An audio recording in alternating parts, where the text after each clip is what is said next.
Hey there, how y'all doing? It's Tuesday o'clock. It's Tuesday o'clock. It's Tuesday o'clock. It is. It's Tuesday o'clock. Tuesday 12. That means it's time to answer your questions. We got a boatload of them today, so we're going to jump in. We're so glad that you're here with us, whether you're here now or you're joining us later. Either way, I'm going to give a shout out to my family too, Randy. Hey family. My dad watches. Oh, wow. My brother-in-law said he watches. My sister watches sometimes. So I'm saying hello to the clan over in West Virginia. I think I've had some cousins watching too over in Berkeley Springs. That's wonderful. So, yeah. Hey clan, hey family. So that's as the question asker, that's my privilege there. That's the bonus. Even though we have a bunch of questions, if people still have additional questions, by all means send them in, particularly if they are easy questions. Yeah. Because we have difficult questions today. Yeah, so give us the easy ones. We're going to start with several questions that are around Bible Institute. Okay. Okay, so we're now doing that on a monthly basis, the first Tuesday of every month. So this person's question, you mentioned how Jesus' angels will gather us up after he returns. Mm-hmm. Did I understand correctly that you said Jesus will have his army in the sky and will battle the armies on earth? Will those that are caught up be part of this battle? Yes. Yes. Yes. Okay. There we go. Randy's Bible Institute on Tuesday dealt with the Great Deception, Part 2 of End Times. It's online up on our website, right, Joe? And on the YouTube channel, too. So you might want to check that out. Yeah, and just to give a little more substance to that. Okay, so it's Matthew 24, verses 29 through 31, if this person would like to look these passages up, that talk about specifically the angels coming. Specifically, it says it's after the tribulation those days. And then Matthew 19 shows Jesus and his armies from heaven returning in the sky. And then if you read further in 19, the armies of the earth are gathered ready to fight this invading army from the sky, which turns out to be Jesus, his angels, and us. As we have been taken up by the angels, we receive instantaneously, Paul says, in the twinkling of an eye, our resurrection bodies. We meet the Lord in the air, form this armada, and then return with him. But the armies of the earth, Armageddon is the biggest fallacy. Anytime you hear on news broadcast, oh, and we're getting ready for Armageddon, and it's always like nation against nation. That is not Armageddon. Armageddon are the remaining armies of the world that have been somehow warned and alarmed about an invading force that's going to come from the sky. I think an extra-dimensional, extraterrestrial force is the way it'll be portrayed. And we'll already be used to that because extra-dimensional, extraterrestrial beings will have already come to our planet. When Satan and his angels are forced down on earth, they will be here. They will be marshaling this army left on earth to fight, as it turns out, Jesus, his angels, and his faithful through the centuries, who have now been transformed into resurrection bodies, returning with Jesus. So it's Matthew 24, verse 29 through 31, Revelation 19, and then if you want to get a little more specific, 1 Corinthians 15, verse 50 through 52, 1 Thessalonians 4, verse 14 through 16, about these events, everything that I've just talked about. Okay. Sounds like a really good movie, actually. Isn't that like Will Smith, Independence Day? A little bit, yeah. That's probably the closest it comes to. No, I tell you, the movie, man, to watch, Knowing, Nicolas Cage. Oh, okay. It really, I think if you want to understand a little weeny tiny bit about how this deception thing is going to take place, that Knowing is a phenomenal movie. It's, yeah, anyway. Okay, another one, Bible Institute. I have a question from the End Time series. I'm a little confused about the mark. So I guess we're referring to the mark of the beast. Do you think this will be sneaky to try and fool followers into taking it, like the chip thing that you mentioned? To me, the Bible seems to lead me to think the decision would be a blatant sin and not sneaky. Sneaky versus not sneaky. Yeah, here's my opinion, and I want to emphasize it's my opinion on this. I think the lead up to it is going to be very sneaky. The final phase of it will be blatant. So here's what I'm trying to say. The lead up it's already happening. It's getting us to accept technology and convenience at a faster and faster pace. It's going to reach a stage where to compete in today's world, children, workers, armies of various nations are all going to be forced to modify our physiology with technology. Which what I'm trying to say is there's going to be a lot of offers of various enhancements to your brain. I think initially there'll be a lot of buy-in on that. Those won't be what we read in Scripture as the mark of the beast. They are leading up to it, and you're going to have so much buy-in that, you know, for all practical purposes, it's a foregone thing. And I'll go further. I think the people that accept the enhancements, although they are not the mark of the beast, I think they put them in such a vulnerable position that they're going to be highly likely to then take it, because once you get acclimated to a certain lifestyle, I mean, just picture what we're talking about here. We're talking about the knowledge that exists in our known world at your fingertips by pure thought. Okay, what you have to do on a computer now, you go to Google for an answer. They're talking about being able to put a tiny, tiny little thing in your brain that will allow you from mere thought to have the thought that you want to answer to a question, and it's instantly there. You become a stinking genius overnight. That's intoxicating. That's highly addictive. It reminds me of steroids, you know, being in the gym scene all these years. The thing about steroids is that they quickly become addicting because these people become supernaturally strong, and they develop so quickly and so much larger, you know, than what is humanly possible in a normal scenario, and it becomes emotionally addictive. When they cut back, they lose it all so fast. The technology is addictive. All you've got to do is look at a restaurant now when you go out and look at everybody just sitting there staring into their device.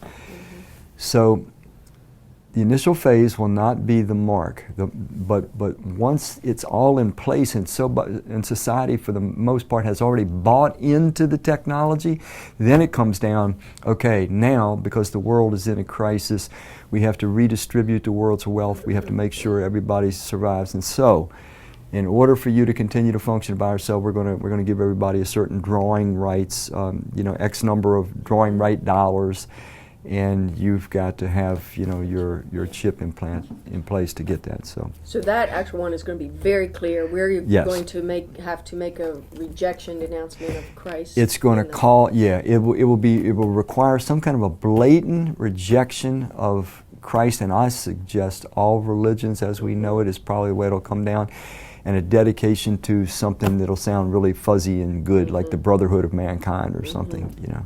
Okay. All right. Third question on Bible Institute. Can FCF do a Bible Institute about how to share the gospel? I know I need to share the gospel, but I'm nervous and intimidated when situations arise, tend not to be as bold as I should. Is there some practical training? It's an interesting idea, and the answer is yes. And we actually did one many years ago. It was, when I look back on it, the weakness in it is that it was a bit complicated because it dealt with apologetics a lot. What did we call that one? You remember? What we believe and why. What we believe and why. So that should still be online, I think. It's still up on our website. So if you're looking for some first steps, that would be a good place to go. But I'm going to take that, and this year, I'm going to work out a one-night evangelistic presentation of some sort.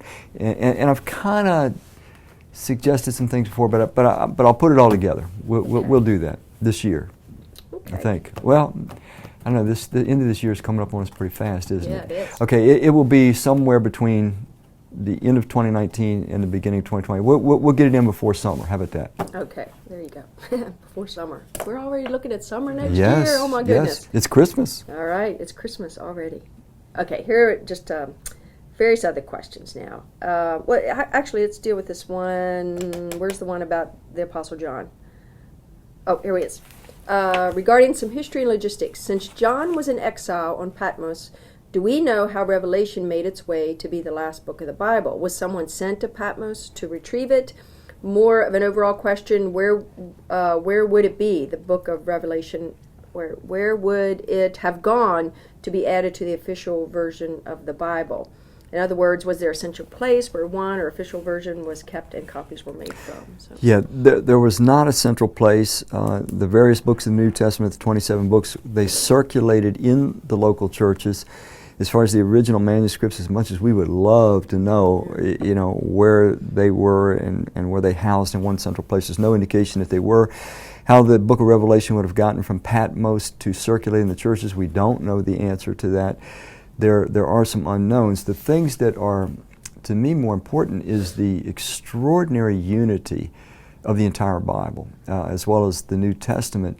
And so, although we don't have all the questions answered that we'd like to have answered, the apologetic evidences for its supernatural validity, I think, are pretty overwhelming. And we won't take a lot of time to go through them all now, but there are many. One being which is the unity. And let me say this: there were many, many books floating around during the New Testament era and the first 200 years afterward that were touting themselves to be revelations from God. We keep hearing every Easter, the CNN or somebody like that will say, oh, and then there's the Gospel of Thomas, this new gospel we found. These are not new. They're Gnostic writings. They were around in the whole 2nd century. Read one. Anybody that's actually read the Bible very much, you can read the pseudepigrapha, you can read the Gnostic Gospels, and you will feel brilliant because you're like a counterfeiting expert. You will know immediately, this isn't the Bible. The Bible is so distinctive in its unified tone. So my point is that these early New Testament Christians, they had all these false books that were being circulated, and they rejected them soundly. They knew immediately the Spirit of God. The book of 1 John talks about we have an anointing from God and we don't need anybody to tell us. There's a sort of an intuitive protective mechanism that the Spirit of God gives to those that follow Christ to discern. Okay, now, I'm not saying that you can't ever be misled. You can, but I think that faculty was very important in the formulation of the New Testament, what we call the canon. It just means all the books that exist in the New Testament. Okay. All right. Does the Bible provide any principles about preventative birth control? I'm not talking about, abortive methods, or about choosing the size of your family. Also, what if a spouse wants or feels called to have another child, but the other spouse is happy with the ones that they already have? This is a really difficult question, and here's why. Through all of human history, up until literally the 1960s, for the most part, there were some contraceptive attempts that existed prior to the 60s, but the 60s is when the birth control pill came along. It was the big demarcation point. My point is this: through most of human history, human beings didn't have this kind of a question. Mm-hmm. They didn't have any ability to modify or even attempt to modify. I suppose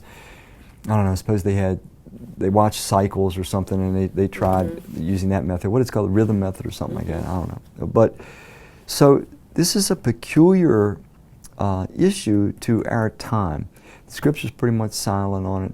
The original says, "Be fruitful and multiply." Instead of the first couple, some argue, well, and replenish the earth. It says, some would argue the earth is replenished. There's 7 billion of us. I don't know. There's no definitive answer for this. And so each Christian and each family, I think, has to prayerfully and honestly work their way through this. And I've just seen it on both ends. We have some deeply devoted followers of Christ that feel they should have as many kids as they possibly can until physiologically it is no longer possible. And they feel that's how God's led them. I have nothing to say against that. There are others that feel like, no, we should, control things and make sure that we can, care sufficiently for children that we are bringing into the world. I have no problem with that either.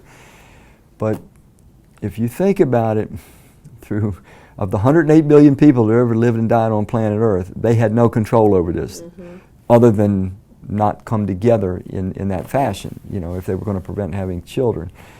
So it's a very unique issue for us today, and I can't say that it doesn't trouble me a little bit that we have this power today. Well, in the second part of that, the person says, what if one spouse wants or feels called to have another child, the other spouse, kind of happy with what suggestions would you give? The thought that popped in me is that come together, conversations, and pray together about it. And that's what I thought. And I'll go further. I I think you've got to hear out the person that says, I don't feel comfortable with adding another child. What is their reason? What is their concern?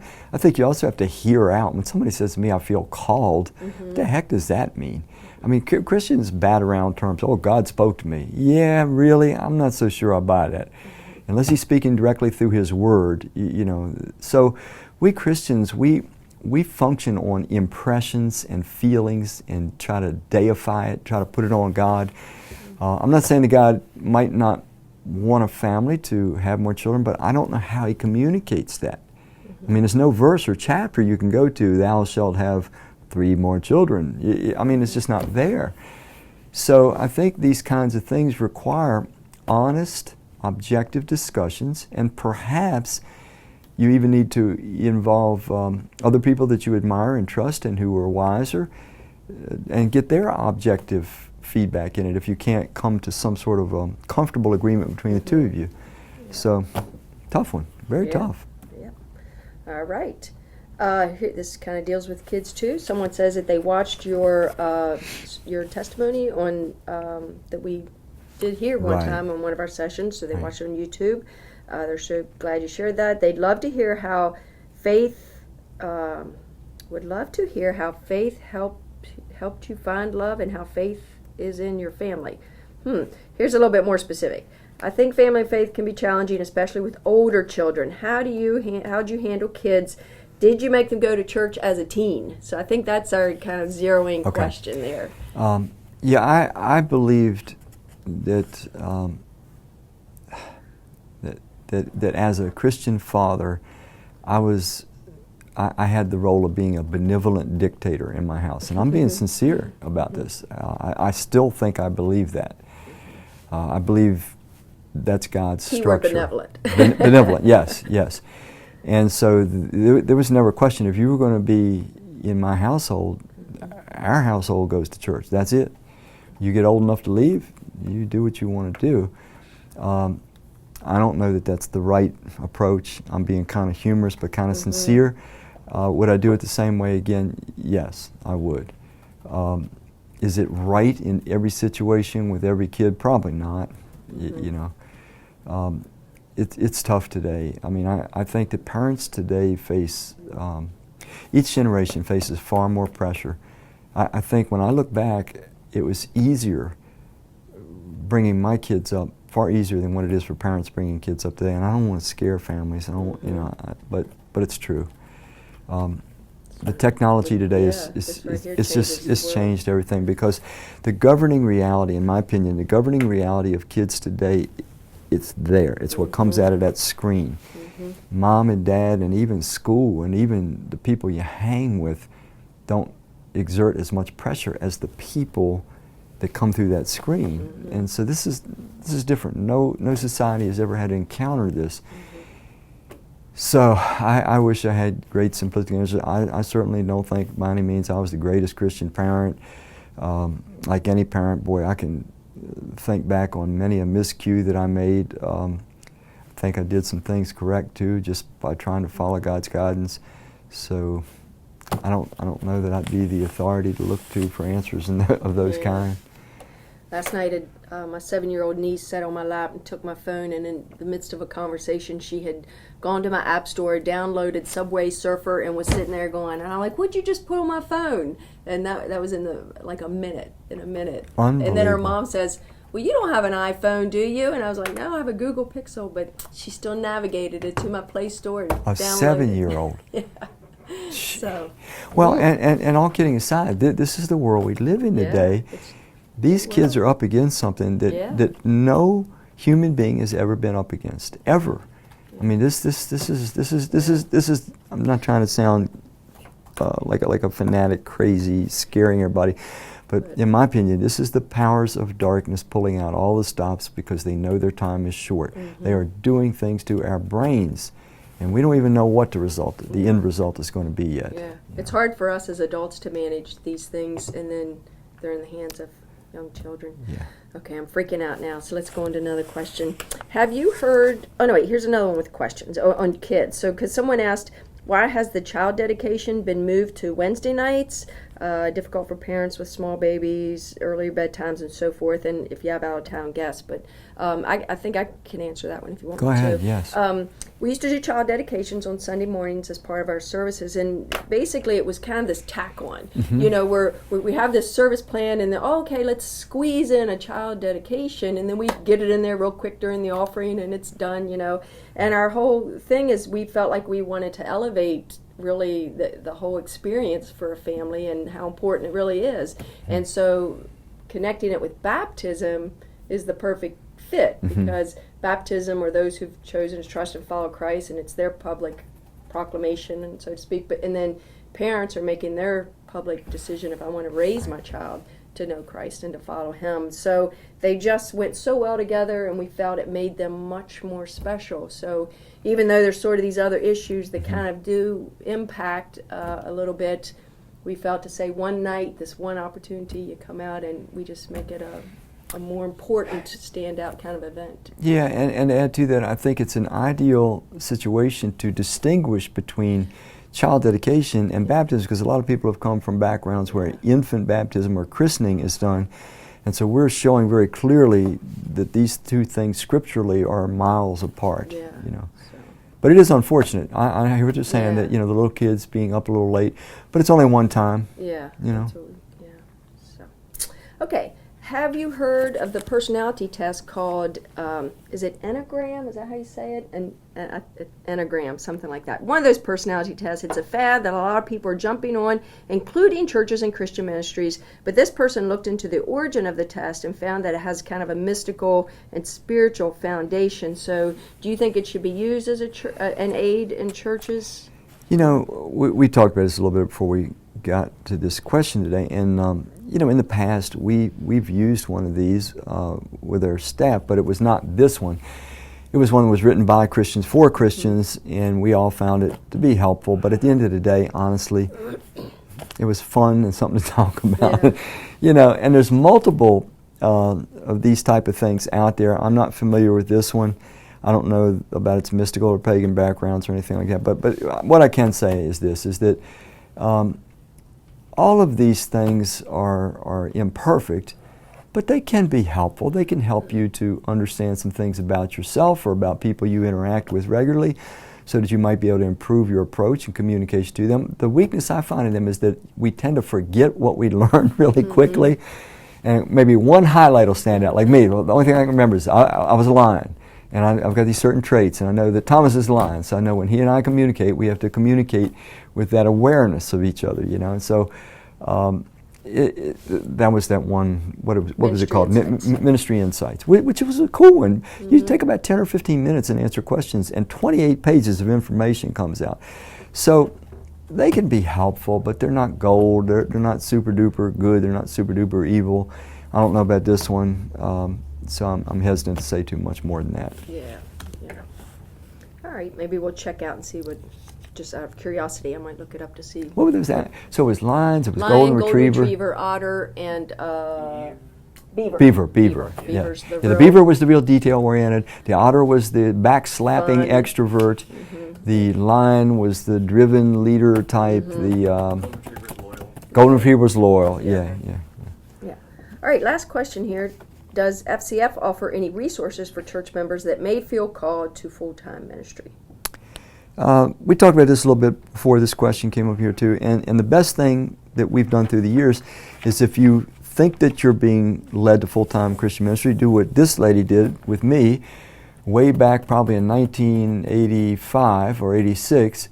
Come to me and tell me that you feel like God might be urging you toward ministry, and let me talk to you, you know, and we can make some suggestions and offer some pathways from there. That's probably the best approach. Yeah. And actually, it wasn't like I specifically came to you and said that. It sort of fell out one time. Okay. I was handing you a piece of brochure, something. Hey, you were coming to my front door. Yeah, I remember typed in as I handed it to you. Somehow we were just talking, and it just fell out of my mouth, which I had never even Yeah. really formed the thought. I think it was just something swirling around my heart. And then I started crying as soon as I said it. All I can remember is tears coming down. And you said you just tucked that away. It's not like Well, you do you gave remember my me answer? No, I actually did. No, I don't even remember your answer. Yeah, because What was I it? still remember today. I said, I will tuck that away. That was, and I Mhm. said, and if I get any opportunity, I will Yeah. help. Yeah. And I guess we got the opportunity. There we go. So- Went through the same situation with Thomas too. It was the same thing. He started attending the church, and Mhm.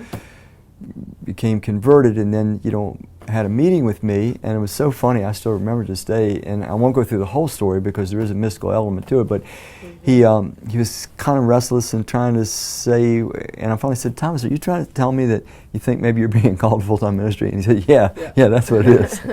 And of course, that became a clarifying point, because I saw evidence of that for a number of reasons, some mystical, some not. But Yeah.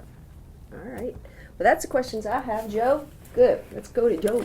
We have 2 questions on 2 very different topics. Okay. They came in live.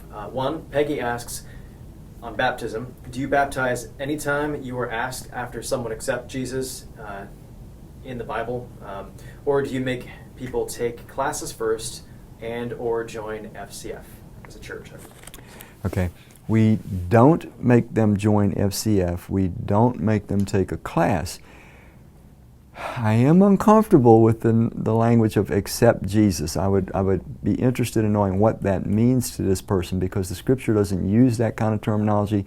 We make a choice to put our trust in Christ, and that shows itself by us becoming His follower, which means I now want to learn His will and His ways for the rest of my life, and I'm going to become obedient to His will and ways.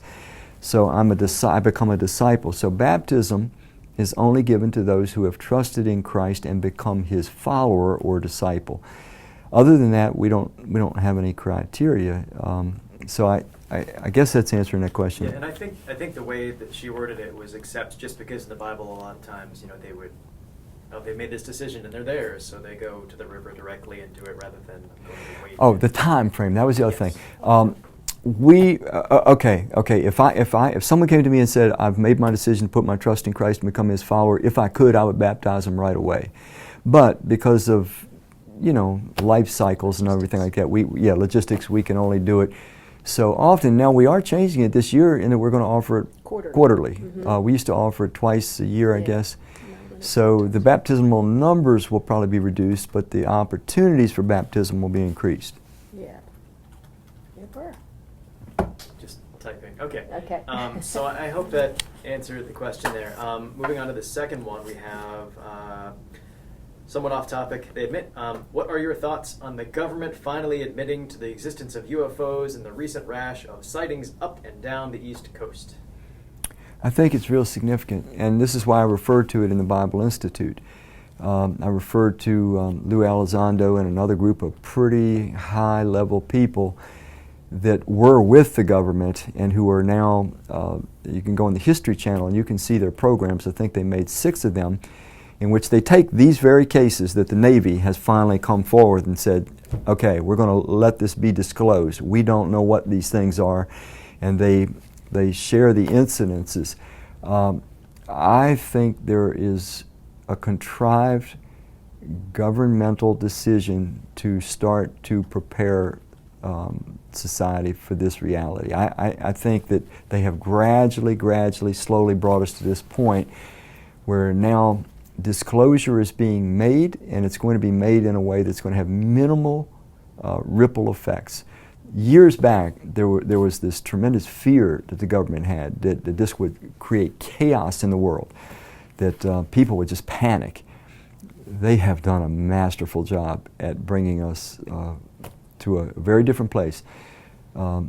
People won't panic at all. People will probably be somewhat relieved. Yeah, we kind of thought this was going on, so now at least we know. So in my opinion, expect further very open disclosures where all of a sudden it's disclosed, yes, we've been in touch with other civilizations for decades, maybe 50 years. They have helped us with some of our technology. They're interested in us. They helped plant life on our planet. They're more involved now because there's some dangers coming on the horizon to our world because of our inability to get along with one another and our technology, particularly nuclear weaponry, and other extra-dimensional, extraterrestrial civilizations that have bad designs on this planet and that they want to protect us from. This is going to be part of the great lie, the great delusion. Particularly it's going to be that they planted life on this planet, that they are our creators. So look for this to be very gently, increasingly disclosed. It's not going to be like bang, and now they're going to, mics all around, and the president's going to say it's official. It's going to happen just like it is. All of a sudden, the Navy's saying, yeah, it's real. Our fighter pilots are experiencing this regularly, and if you watch this programming, these fighter pilots experience this for over a period of 6 months.